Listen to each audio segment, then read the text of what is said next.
संजय गांधी जैविक उद्यान जू आउटरीच प्रोग्राम में आपका फिर से स्वागत है।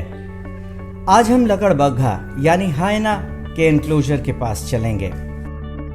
ये मुख्य रूप से एशिया और अफ्रीका के घास के मैदान, रेगिस्तान, जंगलों और पहाड़ों में पाए जाते हैं। ये भारत के जंगलों में भी मिलते हैं। लकड़बग्घा ज्यादातर परिजीवी और मांसाहारी जानवर होते हैं जो होनिंडे परिवार के सदस्य हैं। शक्तिशाली जबड़ा, मजबूत अगली टांगे और नुकीले दांत होने के बावजूद ये बड़ा शिकार नहीं करते हैं, बल्कि ये किसी दूसरे शिकारी जानवर द्वारा मारे गए जीव को खाते हैं। लेकिन कभी कभी ये बीमार और जख्मी छोटे जानवर का शिकार भी कर लेते हैं। लकड़बग्घों के आगे के दो पैर पीछे के दोनों पैरों से बड़े होते हैं, जिसका असर इनके चाल पर भी पड़ता है। इनको चलते हुए देखने पर ऐसा लगता है मानो ये लंगड़ा कर चल रहे हैं, लेकिन जरूरत पड़ने पर इनके दौड़ने की रफ्तार काफी तेज होती है। सामान्य तौर पर लकड़बग्घा के शरीर के बालों का रंग भूरा होता है। धारीदार लकड़बग्घा के हल्के काले रंग की धारियां भी होती हैं और धब्बेदार लकड़बग्घा के शरीर पर काले रंग के धब्बे होते हैं। यह प्रायः समूह में रहना पसंद करते हैं। मादा लकड़बग्घा 2 से 3 वर्षों में बच्चे पैदा करने योग्य हो जाती है और करीब 3 महीने की गर्भावस्था के बाद मादा लकड़बग्घा एक बार में 2 से 4 शावकों को जन्म देती है।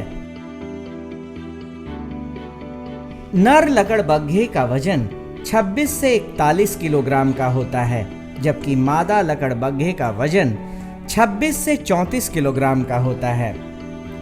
एक स्वस्थ लकड़बग्घे का जीवन काल 20 से 25 सालों की होती है और इसकी ऊंचाई 66 सेंटीमीटर से 75 सेंटीमीटर तक होती है। हायना मूल रूप से पूरे भारत में पाया जाता है। भारत में सभी प्रकार के जंगलों में मिलते हैं, खास करके विशेष जहाँ मनुष्यों की आबादी है उस जगह पे ये अधिक भोजन की तलाश में निकल जाते हैं। प्रायः ये सड़क पे, जंगल के किनारे पाए जाते हैं। हायना जो है वाइल्ड लाइफ प्रोटेक्शन एक्ट के अंतर्गत शेड्यूल 3 का प्राणी है, जिसे इसे लोअर रिस्क पे रखा गया है। रख रखाव पर काफ़ी ध्यान देना पड़ता है। साप्ताहिक इनकी केजों की सफाई होती है, मोट सफाई होती है, घास की कटाई होती है। जाड़े के ऋतु में इन्हें हीटर वगैरह दिया जाता है। गर्मी के मौसम में कूलर और पंखे इत्यादि की व्यवस्था की जाती है ताकि इनके मौसम के हिसाब से यहाँ पे ये रह सके। लकड़बग्घे की एक विशेष खासियत होती है कि ये जो बोलते हैं तो इनका बोलने का जो आवाज होता है लगता है कि कोई लकड़ी पे आरी चला रहा है।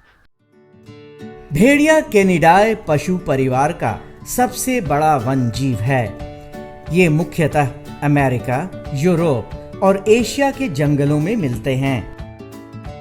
भेड़िए बेहद सामाजिक जानवर होते हैं। ये समूह में ही रहते हैं और समूह में ही शिकार करना पसंद करते हैं। इनके समूह को पैक कहा जाता है। सामान्यतः एक पैक यानी समूह में 8 से 9 भेड़िए होते हैं, लेकिन किसी किसी पैक में 20 से 30 भेड़िए भी हो सकते हैं। इनकी सामाजिक संरचना बहुत मजबूत होती है और नियम बेहद कड़े होते हैं। हर समूह में एक अल्फा नर और मादा होती है जो समूह का नेतृत्व करते हैं। भेड़िया के जबड़े काफी मजबूत होते हैं। इनमें 42 दांत मांस को काटने, चीरने के साथ ही हड्डियों को चबाने का काम भी बखूबी करती है। इनमें गजब की सहन शक्ति और चलने की क्षमता होती है। कभी कभी ये भोजन की तलाश में अपने घर से कई किलोमीटर दूर चले जाते हैं। ये सामान्यतः 8 किलोमीटर की रफ्तार से पूरे दिन चल सकते हैं, लेकिन शिकार मिलने पर ये काफी तेज और फुर्तीले हो जाते हैं। ये सामान्यतः 100 से 130 सेंटीमीटर लंबा और 60 से 95 सेंटीमीटर ऊंचा होते हैं। इनकी औसत उम्र 13 से 15 सालों की होती है। ये 2 से 3 साल में प्रजनन योग्य हो जाते हैं और इनका प्रजनन काल लगभग 2 महीनों का होता है। एक बार मादा भेड़िया 4 से 7 बच्चों को जन्म देती है। इनके बच्चों को पप्स भी कहा जाता है। भेड़ियों की नजर बहुत तेज होती है और उनके सूंघने की ताकत भी गजब की होती है। ये कैनेडी फैमिली का सबसे बड़ा सदस्य होता है, अर्थात ये कुत्ते के फैमिली से संबंधित है।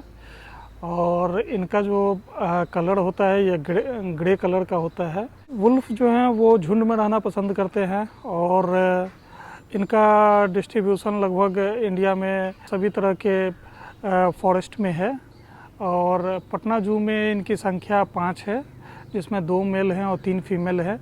लास्ट ईयर 1 मेल और 1 फीमेल को वनलूर जू से लाया गया था। अपने से बड़े जानवर को भी, कई गुना बड़े जानवर को भी झुंड में रहने के कारण मारने में सफल होते हैं। काफ़ी तेज़ी से दौड़ सकते हैं। इनका जो मैक्सिमम स्पीड है वो 60 किलोमीटर प्रति घंटा तक रिकॉर्ड किया गया है। पटना जू में इनको मेनली हम लोग बीफ खाने के लिए देते हैं, जो लगभग 2.5 से 3 केजी तक एक जानवर बीफ को खाना पसंद करते हैं। संजय गांधी जैविक उद्यान में मौजूद भेड़िया और लकड़बग्घा पर विशेष ध्यान दिया जाता है और यहाँ आने वाले दर्शक इनके एनक्लोजर के पास जरूर जाते हैं और इन्हें आश्चर्य की नजरों से देखते हैं। आज के लिए बस इतना ही। कल फिर मिलेंगे पटना जू शो में एक नए एनक्लोजर के पास एक नए जानवर के साथ। तब तक के लिए नमस्कार।